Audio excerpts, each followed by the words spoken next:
로마서에서 소개하고 있는 아브라함의 믿음을 순서대로 묵상하고 있습니다. 로마서에서 소개하고 있는 아브라함의 믿음을 처음으로는 로마서 4장 17절의 중심으로 전능하신 하나님을 믿는 믿음을 소개했고, 두 번째로는 18절을 중심으로 바랄 수 없는 가운데에 바라고 믿는 믿음을 소개했고, 세 번째로는 19절을 중심으로 알고도의 믿음을 소개했습니다.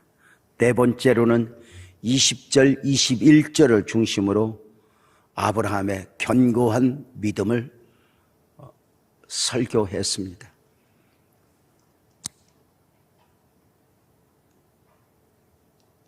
단순히 심지가 견고한 믿음이 아닙니다.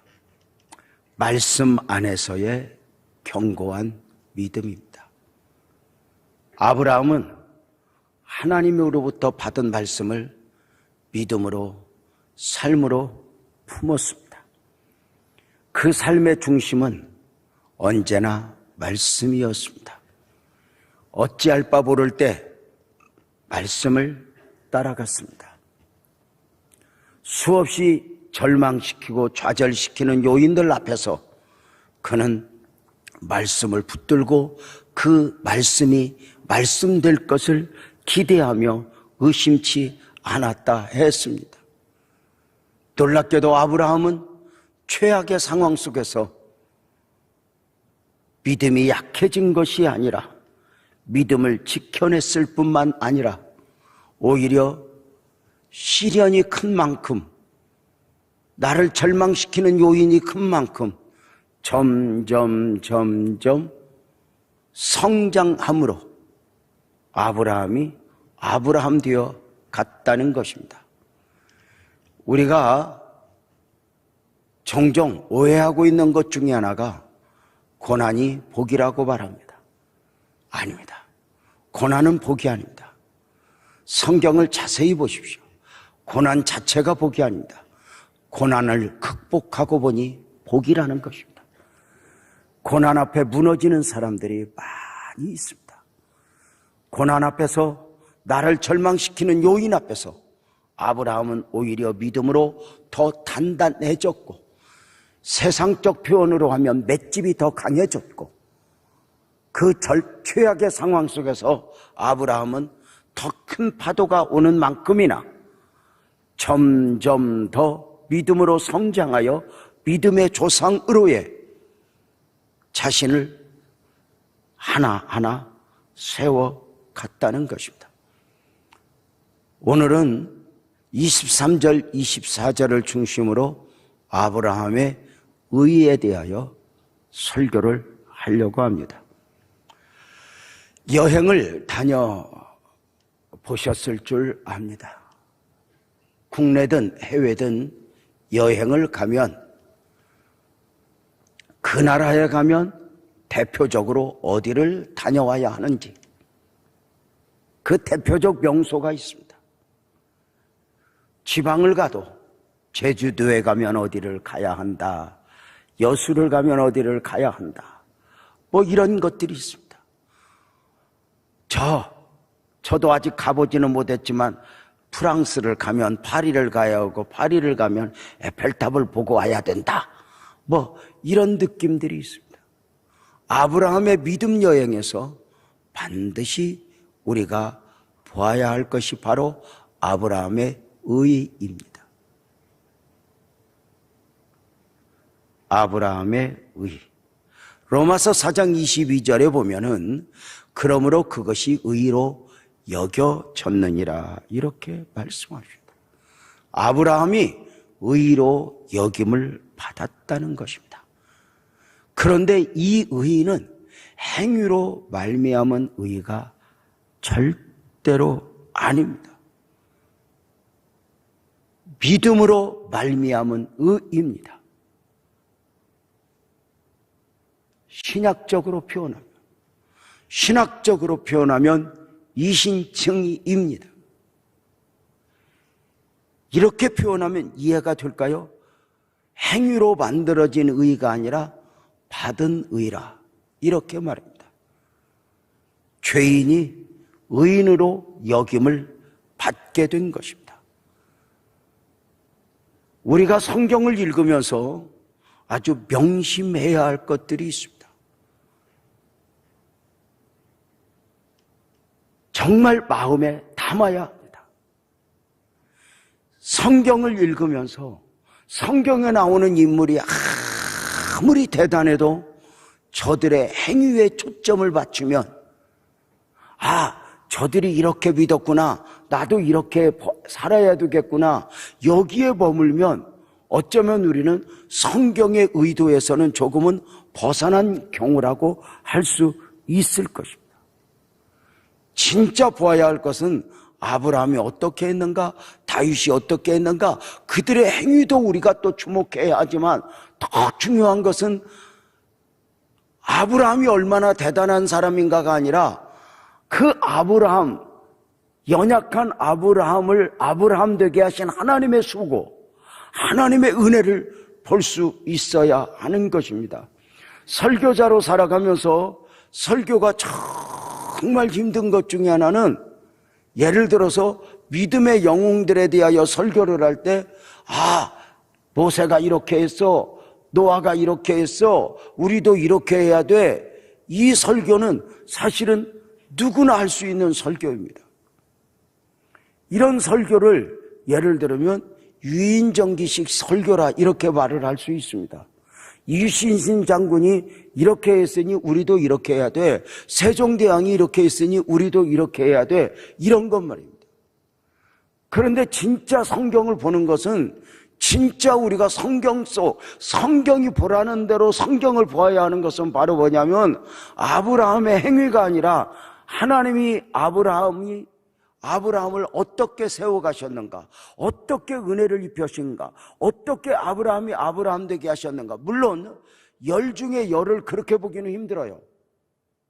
설교자로 살아보지만 그렇게 하나님의 은혜를 순간 깨닫고 발견하여 묵상하여 나눈다는 것은 쉽지 않아요. 그럼에도 불구하고 우리가 설교 방향 자체가 언제나 아브라함이 어떻게 했는가, 누가 어떻게 했는가가 아니에요. 바로 하나님이 어떻게 하셨는가, 하나님이 어떻게 은혜를 베푸셨는가, 저들에게 베푸신 은혜, 그리고 저들을 통하여 이루어 가시는 하나님의 역사, 그래서 그 은혜를 볼 수 있어야 된다는 것이죠. 그래서 행위에 초점을 맞추면 조금 전에 말씀을 드린 것처럼 성경은 잘못하면 위인전기가 되는 것이죠. 어쩌면 그런 방식으로 성경을 대하고 읽으면 안 된다. 여기에서 우리가 첫 단원에서 말씀을 드리고 싶은 것은 바로 뭐냐면 아브라함이 의로 여김을 받았다, 여김을 받았다, 행위가 아니에요. 아브라함이 믿음의 조상으로 불리울 만큼 믿음이 장성하여 믿음으로 인정을 받았는데 그것조차도 행위가 아니라 은혜라는. 그래서 아브라함이 받은 의는 행위로 말미암은 의가 아니라 신학적으로는 믿음으로 말미암은 의, 신학적으로는 이신칭의, 죄인이 의인이 된 것이 아니라 죄인이지만 은혜 안에서 의인으로 인쳐주셨다, 의인으로 인정해 주셨다. 바로 이겁니다. 이것을 그냥 가장 쉽게 표현하면 하나님이 요구하시는 의는 만들어진 의가 아니라 받은 의여야 한다 라고 말을 해요. 그래서 내가 어떻게 살아야 돼, 그래서 막 율법적으로 내가 의롭게 살아서 10,000가지 중에 1,000가지, 9,000가지를 이루었다 해도 성경이 말하는 의가, 우리의 삶도 마찬가지예요. 끊임없이 성경 속에서만이 아니라 우리 삶을 돌아보면 우리의 수고가 있었고 우리의 어떤 몸부림도 있었어요. 그럼에도 불구하고 우리가 끊임없이 주님이 하셨습니다, 주님이 하실 것입니다를 인정하려면 뭐를 봐야 되냐면 하나님의 은혜를 봐야 되는 거예요. 그래서 종종 드리는 말씀이지만 내 삶을 딱 돌아보면 고생한 게 보여, 은혜가 보여. 누군가를 보면 미운 사람이 보여, 은혜가 보여. 다 은혜를 말하고 은혜를 표현할 수 있는 그런 축복이 아닐까? 그래서 하나님의 은혜가 얼마나 큰가? 이번에 그 필리핀에 가서 맹인들을 보면서도 깜짝 놀라는 것은 그들이 못하는 것이 없더라고요. 여러분 혹시 아세요? 맹인들이 옷 사러 가서 색깔 옷도 고른다는 거?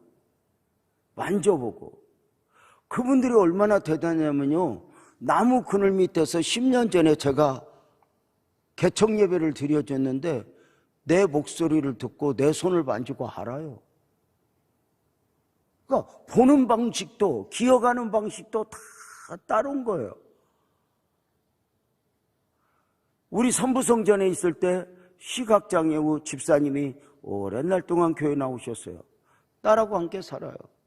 그래서 제가 신방을 가서 집사님, 이제 그 딸이 많이 커서 이제 딸이 이제 많은 부분에서 어머니 많이 이렇게 도우니까 좋으시겠어요. 그랬더니 똑같이 엄마는 눈을 떴든지 감았든지 내가 전혀 믿다가는 굶어주고요. 그래. 맹인이지만 김치도 않고 다 하는 거예요. 그들 안에서 주님이 주시는 은혜들을 보면 감동인 거죠.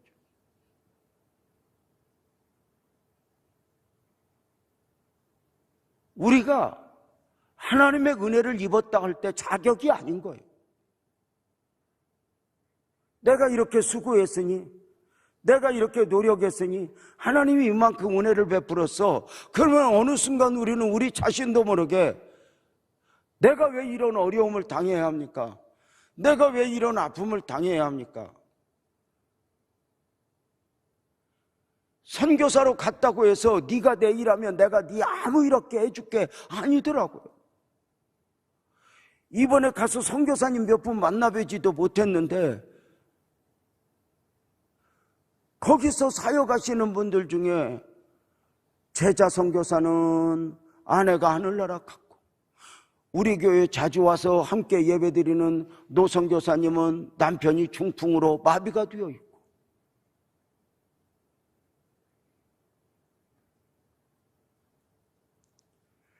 그들의 이야기를 들어보면 어쩌면 정말 빨리 선교를 포기해야 되고 목표를 포기해야 될 것 같은데 그 아픔들을 다 안고 하나님의 은혜만 보면서 가는 거예요. 어쩌면 우리가 고난이라고 여기는 것도 사치라고 여길 만큼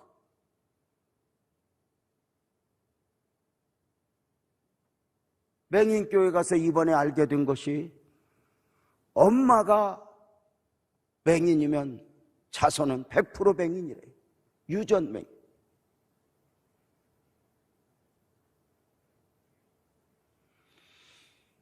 맹인인 아빠를 옆에서 지극히 살피는 딸아이가 있어요. 아이고 저 딸은 보이나 봐요. 그랬더니 살짝 보이는데 어느 정도 시간이 가면 저 딸도 보이지 않는 날이 올 것이라고.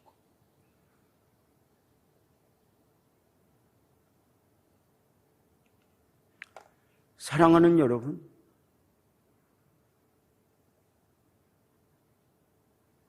나는 오늘 또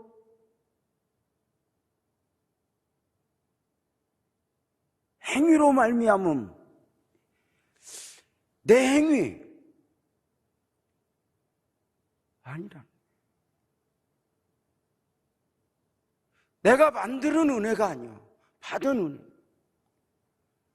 저는 이번에 필리핀 다녀와서 제일 큰 소득이 저들을 불쌍히 여기는 것조차가 사치다.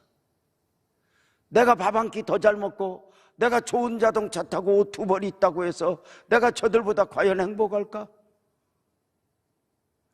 이것만 생각하면 그럴 수 있다고 생각해야 될 것 같은데, 만약에 우리나라 서울 강남에 사는 갑부가 나를 불쌍하게 보면 나는 불쌍하지 않다고 말할 거예요.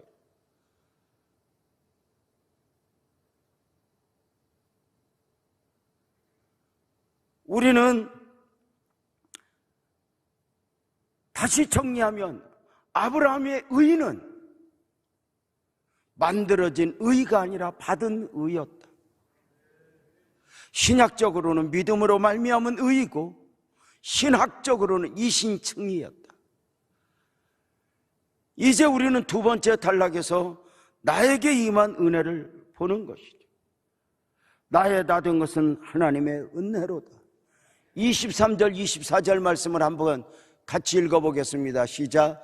그에게 의로 여겨졌다 기록된 것은 아브라함만을 위한 것이 아니요 의로 여기심을 받을 우리도 위함이니. 아멘. 아브라함만 위한 것이 아니라 의로 여김을 받을 우리도 위함이니라고 말하고 있어요. 사랑하는 여러분, 우리는 성경 속에서 또 하나 보아야 할 것이 바로 뭐냐면 아브라함의 이야기를 보면서 하나님의 은혜를 보아야 한다라고 말했어요. 또 하나 보아야 할 것이 바로 뭐냐면 그 아브라함의 이야기 속에서 아브라함을 보는 것이 아니라 내가 입은 은혜를 보아야 된다. 내가 어떤 은혜를 입었는가. 아브라함을 갈대아 우리에서 불러내면서 유재명, 내가 너를 이렇게 불러내었어. 이렇게 말해요. 사마리아 여인 이야기를 통해서 사마리아 여인 이야기를 하는 것이 아니라 바로 내 이야기를 하고 있다는 사실을 우리는 알아야 되고, 삭개오 이야기를 통해서 삭개오가 아니라 바로 하나님과 삭개오가 아니라 하나님과 유재명 이야기가 보여지고 읽혀져야 한다. 아브라함이 믿음이 견고한 믿음일 때 세상적 표현으로 의리가 있다, 심지가 견고하다, 행위가 말씀 안에서의 견고한 믿음인 거예요. 받았던 말씀 앞에서 절대로 무너지지 않는 거예요. 흔들리지 않는 거예요. 어떤 상황의 변화에도 순간순간 흔들릴 수는 있죠. 선교사님들의 선교 현장을 보면서 그 선교지에서 선교관 하나 집 한 채 준비하는 것이 얼마나 목숨을 걸 만큼이나 힘든가. 그런 밑바닥 이야기를 들어보면 눈물이 나죠.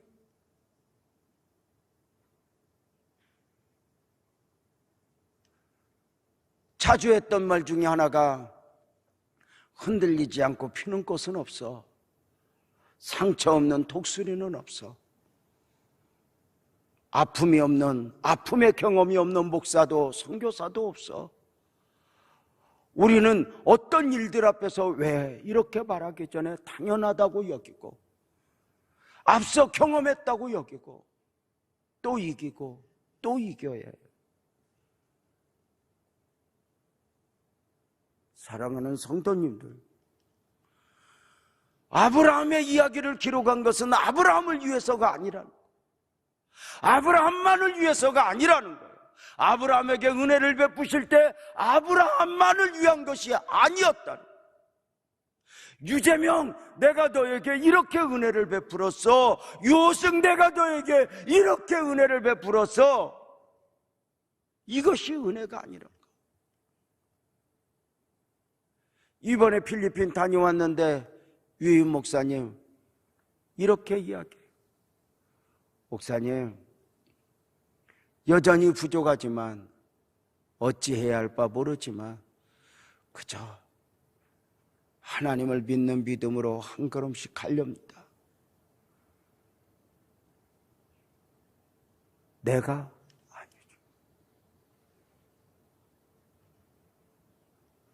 목회를 하면, 선교를 하면 벽 앞에서 내가 얼마나 부족한가, 내가 얼마나 모자란가를 분명하게 보게 돼요. 내가 계획했던 바가 얼마나 의미 없는가. 어쩌면 성도들 앞에 보여지는 부분은 우리 목사님 왜 저래? 우리 목사님 왜 저렇게 부족해? 왜 저렇게 일처리를 하는 거야? 당연하지요.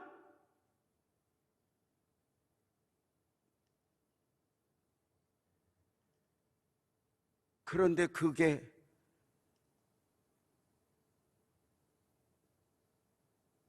은혜로 보여줘. 사랑하는 성도님들, 아브라함만을 위한 것이 아니었다. 그래서 끊임없이 우리는 어떤 일들 앞에서 어찌할 바 모를 때는 둘 중에 하나, 가만히 있어라, 기도하고. 어찌할 바 모를 때는 말씀 안으로 들어가라. 말씀의 바다에서 헤엄쳐보라. 사랑하는 성도님들, 아브라함에게 은혜를 베푼 것은 아브라함만을 위해서가 아니었어요. 유재명, 내가 너에게 이렇게 은혜를 베푼 거야. 그래서 때로는 사마리아 여인 이야기를 듣는데 어느 날 그 이야기가 내 이야기가 되어가지고 그 앞에서 통곡하는 거 아니에요.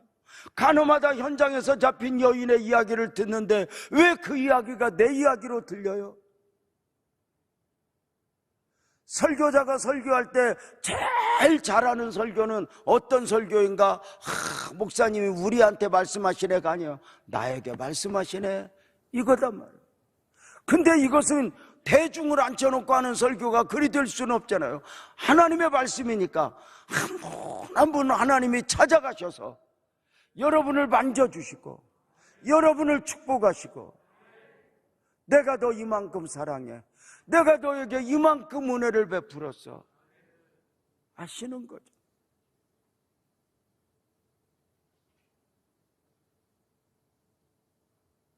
하나님은 능력이 없어서 맹인들을 그냥 맹인되게 하셨을까?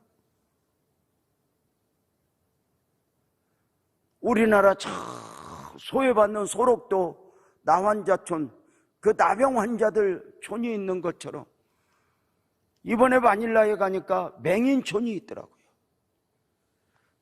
닭장같이 독일 사람들이 지어준 맹인촌, 다 버림을 당한 사람들이. 노아진 선교사 그 맹인 사역을 35년 전, 30몇 년 전에 시작했는데 시작하게 된 동기가 무엇일까 들으니까 가족 중에 맹인이 있는 거예요. 그 아픔을 아니까, 그 아픔을 알고 그들을 찾아간 거. 환영해주는 사람 없었지만 선교사들이 원주민을 찾아가듯 그곳에 찾아가 둥지를 들고 그들과 함께 예배드리고, 길거리에서 집시가 되어 구걸하는, 그저 앞을 보지 못하는 채 구걸하여 교통사고로 누가 쳐서 죽여도 호적에도 없는 사람들, 저들 한 사람 한 사람 살피는 것 보면서 내게 임한 은혜가 흘러가기를 원하는. 그래서 우리는 성경 속에서 보여지는 것이 뭐냐면 아브라함의 의에, 아브라함이 받은 은혜에 담겨진 사명이라는, 사명. 아브라함만을 위한 것이 아니요, 하나님이 아브라함에게 은혜를 베푸는 것은 아브라함만을 축복하신 것이 아니라는 거예요. 하나님은 아브라함을 부르시면서 혈통적으로는 이스라엘 민족의 조상으로, 영적으로는 믿음의 조상으로를 섭리하셨죠. 아브라함 한 사람이 아니라 하나님은 그 또 다른 아브라함, 많은 믿음의 후손들을 품고 아브라함 삶 속에 담겨져 하나님이 역사하신 것이죠. 다 달라요. 요셉의 나이 17에 꿈을 통해 요셉의 인생에 개입하셨던 하나님, 갈대아 우르에서 살고 있는 아브라함에게 말씀을 통해 개입하사 그를 불러내셨던 하나님, 각양의 은혜가 다 있을 거예요.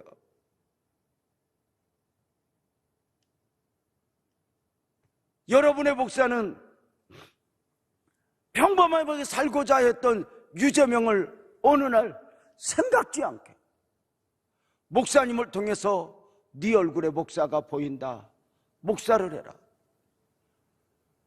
그분이 실력해서 그걸 보았겠어요? 한 사람의 인생을 향하여 그렇게 말하기 쉽지 않아요. 그날 밤에 강권적인 하나님의 은혜니까 저 또한 그 부름 앞에서 어거지지만 반응을 했고 순종을 했고 말입니다. 사랑하는 성도님들, 하나님은 아브라함을 복의 근원되게 하셨어요. 복의 근원되게 하셨다는 말은 아브라함도 복받고 이렇게 잘 먹고 잘 살아, 이게 아니었단 말이에요. 너를 통해서 또 다른 사람이 복되게 하라는 것이었죠. 아브라함의 안에는 사명이 담겨 있다는 거예요. 하나님께서 다윗을 부르실 때도 다윗 하나, 목동 하나 왕 만드는 것에 그친 것이 아니잖아요.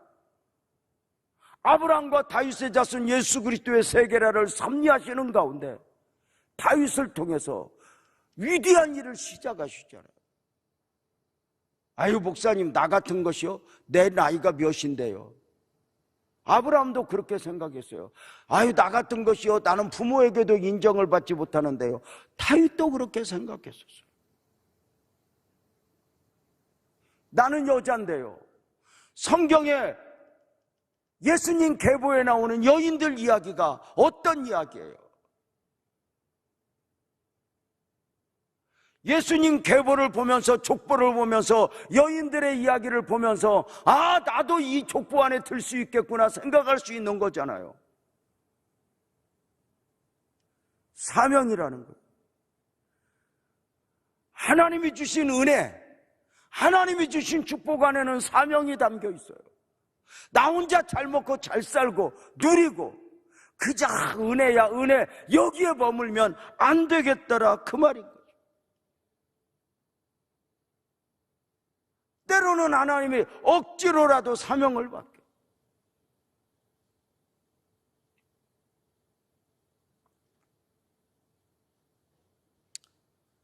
스스로 위로를 받아요. 내가 이 정도면 됐지 뭐, 이 정도 하면 됐지 뭐. 저는 오늘 아침에 기아대책 안산 후원의 이사장을 맡게 되었어요. 당장 눈앞에 다가오는 게 해외 결식아동들, 학교에 갈 수 없는 아이들 명단이 주르르 내 앞에 굴러왔어요. 우리는 앉아서 은혜만 감사하고 이 정도 적당히 누리고 적당히 고민하며 기도하기를 원하는 우리에게 사명이 담겨 있다. 이것이 성경의 요구예요. 나 혼자 잘 먹고 잘 살고 하나님의 은혜를 구하고 축복을 구하는 이유가 뭐예요? 그저 우한질고 없이 그저 평안하게 살다가 죽는 것, 이것이 목적이면 안 되잖아요. 그 정도 목적이면 작은 고난 앞에도 흔들려요. 그러나 분명한 사명의식 속에 살아가면은 적어도 방향은 흔들리지 않아요. 또 일어나고 또 일어나야 될 이유가 너무도 분명한 거죠.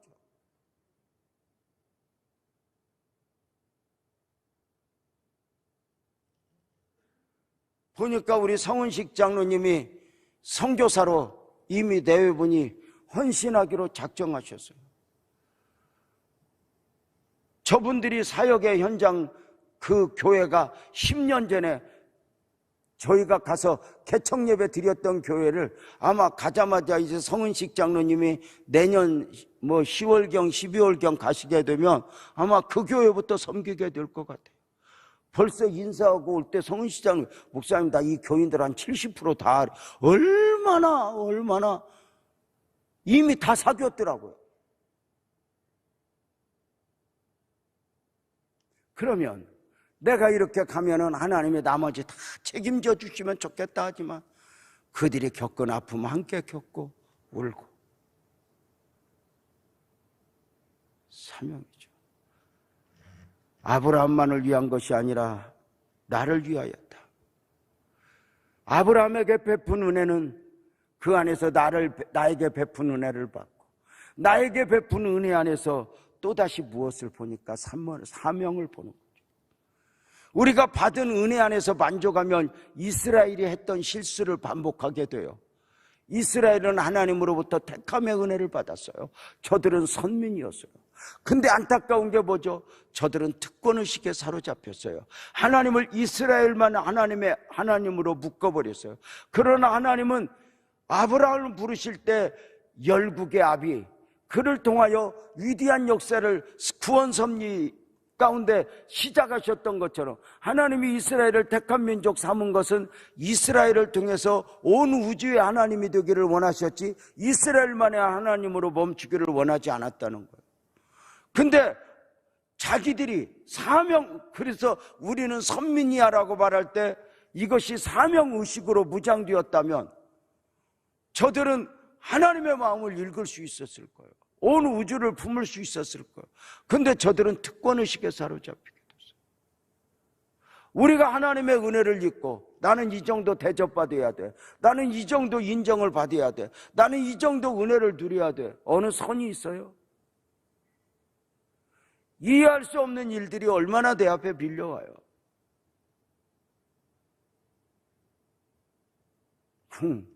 쿵하죠. 그게 세상이에요. 사랑하는 여러분, 하나님께서 저와 여러분을 부르신 이유가 뭘까? 우리 자신만이 아니잖아. 요셉을 총리 되게 하셨던 그 하나님.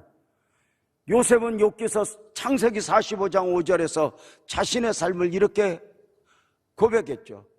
당신들이 나를 이곳에 팔았다고 와서 근심하지 마소서, 한탄하지 마소서. 하나님이 생명을 구원하시려고 나를 당신들보다 먼저 보내셨습니다. 자신의 삶에 담겨진 사명을 보는 거죠. 오늘 내 삶에 무엇이 담겨 있는?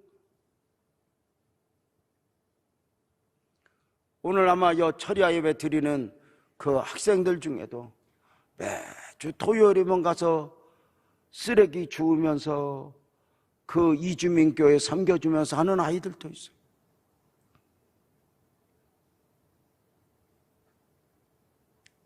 사랑하는 성도님들 어때요? 하나님께서 에스더를 왕후가 되게 하심에 그가 그저 왕으로서 편안하게 안식하려고는 그에게 도전했죠. 에스더 4장 14절에 보면은 모르드게가 도전한 바가 바로 뭐였죠? 네가 왕후의 자리를 얻은 것이 이때를 위함이 아닌지 어찌하는가? 너 혼자 잘 먹고 잘 살으라고 왕후가 되게 하셨니? 그건 은혜야. 그런데 그 은혜 안에 사명이 담겨 있어. 이렇게 말한 거죠. 제가 종종 설교하면서 드린 말씀 중에 하나가 하나님께서 우리 교회에 이만큼 은혜를 입힌 것은 자랑이 아니에요. 그저 우리 교회가 다른 교회보다 커 이런데 우월감을 가지면 우리 교회보다 더 큰 교회 앞에서 우리는 스스로 또 작아져 버려요. 교회는 크든 작든 그 안에 가치가 있어요. 교회가 몇 명이 모이냐 상관없이 교회의 머리는 주님이에요. 분명한 것은 우리 교회가 이만큼 은혜를 입은 것은 목사의 능력이 아니에요. 목사의 수고가 아니에요. 이 안에는 사명이 담겨 있어요. 우리만의 수고가 아닌 거예요. 많은 시골교회 목사님들 또는 여러분의 이전교회 목사님들의 수고와 헌신이 다 담겨 있어요. 그래서 우리 교회만의 힘이 아니야. 나중에 천국에 가면 유재명, 내가 너에게 너는 너네 교회 얼마나 키우다 왔어 이게 아니라 내가 너보다 남보다 큰 교회 너 많은 돈 많은 사람 맡겼는데 어떻게 섬기다 왔어. 이것이 달란트 비유가 아닐까? 교회만이 아니에요. 여러분 각자가 받은 은혜가 있다면 받은 은혜만큼 사명을 볼 수 있어야 돼요. 내 안에 하나님의 기대가 담겨 있다. 이것을 놓아버리면 안 돼요. 유임 목사가 이제 다음 세대를 준비하면서 무거운 이유가 뭘까요? 어쩌면 내가 이렇게 이제 이 안정된 교회에서 담임 목사직을 맡으면 내가 누릴 거야 이게 아니잖아요. 잠이 오지 않을 정도로 아마도 거룩한 부담이 안겨 있을 거예요. 저도 그 부담 속에서 살아왔고요.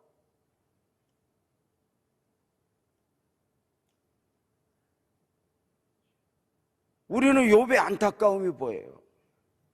이번에 제가 필리핀에 가서 계속 묵상하는 중에 그동안 알고 있던 욥에게서 또 하나의 욥을 보게 됐어요. 욥은 어쩌면 우리가 보기에 완벽한 신앙인이에요. 그럼에도 불구하고 욥은 만들어진 의예요. 행위로 말미암은 의, 율법적 의예요. 그래서 그 시련을 통해서 욥의 의가 박살이 나고 하나님의 의의 옷을 입는 과정이에요. 내가 왜 이 정도 믿고 이 정도 살았는데 내가 왜 시련을 당해야 되느냐, 이렇게 하는 그를 죄인으로 회개하도록 박살을 내버리죠. 또 하나 욥에게서 그의 신앙은 율법적 신앙의 한계니까 욥의 신앙은 하늘이 없다는 거예요. 이렇게 살다가 죽으면 무슨 의미가 있냐, 그 시련 앞에서 탄식하는 그에게 하늘을 줘. 그러면서 이번에 필리핀 가서 욥기서를 읽다가 이상하게 묵상하면서 간직하게 된 게, 욥의 신앙은 사람이 보기에 완벽했고 정말 더 잘 믿고 은혜를 누렸다 싶지만 안타까운 게 욥의 축복 안에는 사명이 없더라고요. 하나님은 시련을 통해서 욥을 박살내요. 욥의 의를. 그래서 결국은 내가 무슨 죄가 있냐 그랬던 그가 회개를 해요. 내가 죽으면 무슨 의미가 있냐라고 말했던 그가 그 은혜를 깨달은 후에 이 고난 중에라도 믿음을 지키는 것은 가치가 있다는 것을 알게 돼요. 왜 하늘이 있습니까? 욥이 그저 잘 누리고 주일 지키고 급급하고 그저 이렇게 머무는 데서 사명이 없었던 욥, 결국 그의 삶을 한번 흔들어서 사명의 사람으로 만들어 가시는 하나님의 은혜가 아닐까? 유재명 목사도 다음을 준비하고 있어요.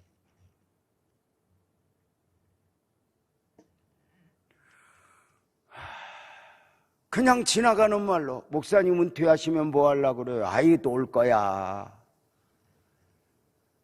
아이, 나 놀 자격이 있잖아 라고 말하고, 하지만 이 안에 거룩한 부담이 있어요. 나에게 하나님이 기대하시는 바가 뭘까? 저는 지금까지 목회하면서 누구보다 그렇게 계획적인 사람은 아니에요.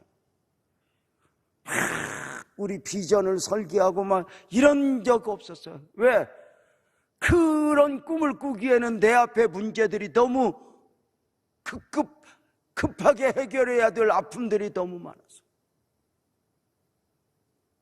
그랬던 우리를 여기까지 인도하셨어요. 그래서 내일 일은 난 몰라요. 하루하루 살아요. 불행이나 요행함도 내 뜻대로 못해요. 늘 그렇게 고백하며 달려왔던 저를 그냥 딱 한마디, 나의 나된 것은 하나님의 은혜로다. 오늘 아침에도 많은 목사님들 함께 식사 대접하면서 모였는데 그 중에 제가 제일 은혜를 입은 사람같이 보였어요. 나를 향한 주님의 기대가 뭘까? 그저 이제 나이를 먹어가면서 그냥 잘 늙다가 잘 죽는 게 소망이다. 아니죠. 사람이 한번 왔다가 가는 것은 섭리예요. 누구도 거부할 수 없어요.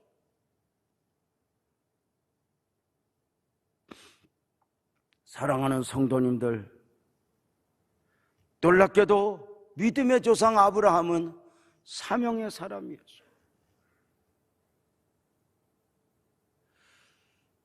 아브라함 당신 안에 담겨진 하나님의 뜻과 섭리, 이것을 끝까지 담고 그 어떤 나를 절망시키는 요인들 앞에서 또 일어나고 또 일어나고 또 일어났어요.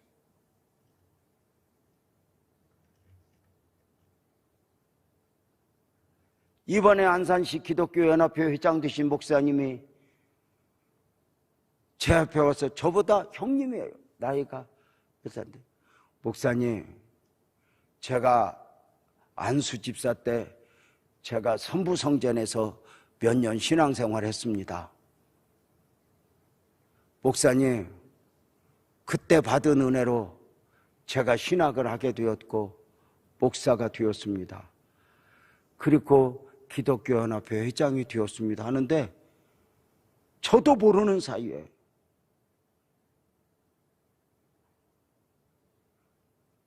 여러분을 통해서, 여러분이 믿음으로 일어서야 되는 이유는 여러분만이야. 교회도 올 때요, 아유 나 피곤해, 나 혼자, 나는 오늘은 쉬어도 돼, 나 혼자 안에서 생각하면 여러분은 어른 아니에요. 내가 가야 다른 사람도 힘내지, 내가 또 기도해야 다른 사람도 일어나지, 내가 누군가를 위해서 기도해야지. 우리는 영적인 시각도 갖고 이런 마음을 가져야 하는 거예요. 하나님이 나에게 탁 말씀을 주었다, 흔들리지 않는 거죠. 언젠가도 말씀을 드렸지만,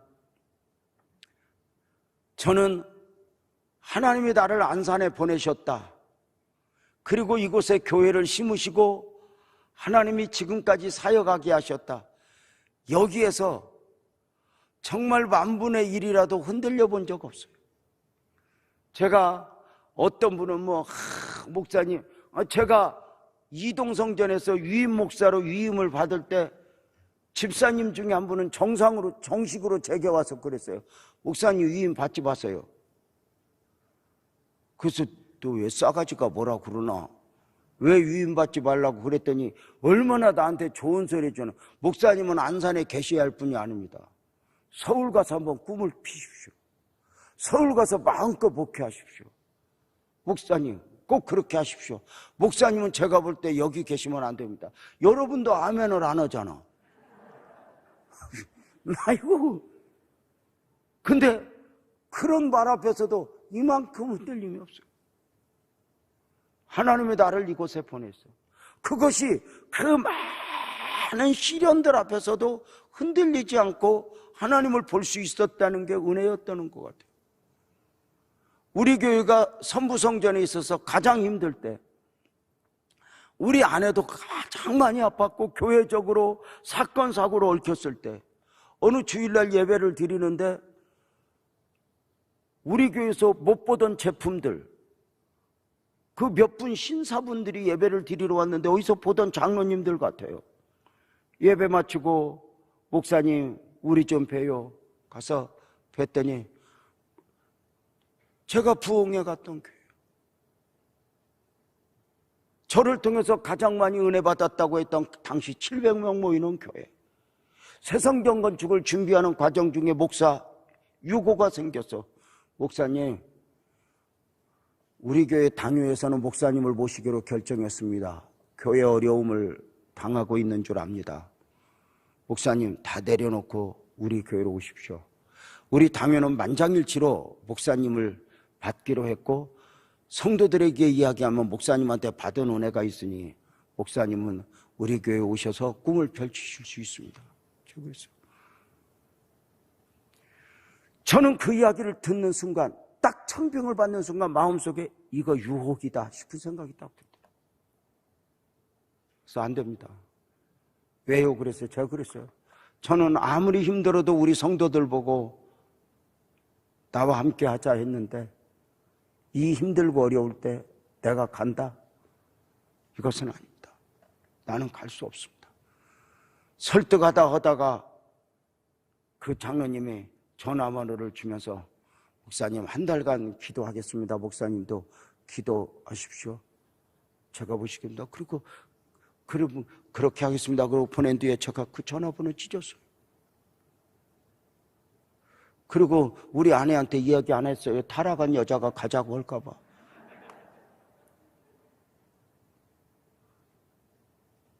제가 성도들을 붙잡았으면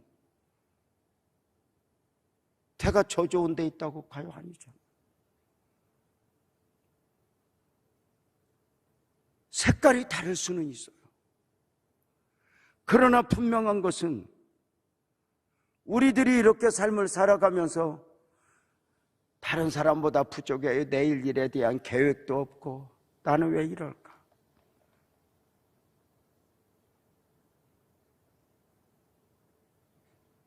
그래서 주님 아니면 안 되고 주님 떠나서는 살 수 없고 아직도 내 행위로 뭔가 좀 대단하게 하고 싶은 나에게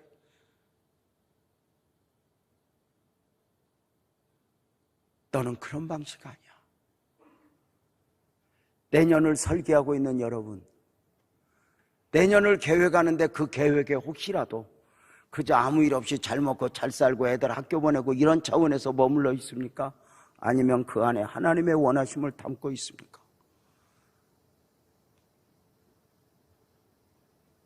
그저 아무 일 없이 잘 먹고 잘 살았으면 좋겠다. 그저 내 식구 구원받았으면 좋겠다. 이런 기도 제목 안에 그것 자체도 귀하지만 그 안에 하나님, 우리가 이런 은혜를 이번 달 있으니만큼 이만큼 내가 하나님의 사람으로 결단한다. 아무 일 없어서가 아니야. 그렇게 또 한 번 이제 펼쳐진 한 해의 마지막 끝자락, 그리고 한 해의 시작 앞에서 나는 또 믿음으로 일어서리라. 믿음으로 서리라. 사명으로 하나님을 향하리라. 이런 마음으로 또 한번 바라보지 않겠습니까? 세상에 그 맹인들 자녀로 태어나서 그 하나님을 찬양하면서도 저들 말로도 그러더라고요. 아직 맥도날드도 못 가봤지만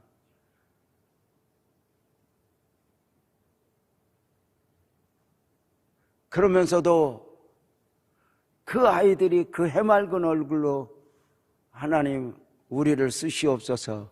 나는 저들에게 사명을 설교하고 유재명 너는 사명대로 살고 있니? 나를 사랑하셨던 주님, 나를 포기하지 않으셨던 주님, 난 오늘 또 그 주님 안에 속하여 주님과 함께요. 세상 어디에서 나 유재명이가 아니라 주님 안에 속한 자로 나 유재명이길 원하며 오늘도 내가 일어서겠습니까? 일어서겠습니다. 결단하며 드려지지 않겠습니까? 크게 하면 합시다. 여러분 안에 기도 제목에는 사명이 담겨 있습니까? 여러분의 삶에는 사명이 담겨 있습니까? 크게 하면 합시다. 저와 여러분은 여전히 하나님의 기대입니다. 우리 모두 일어나서 찬양합시다.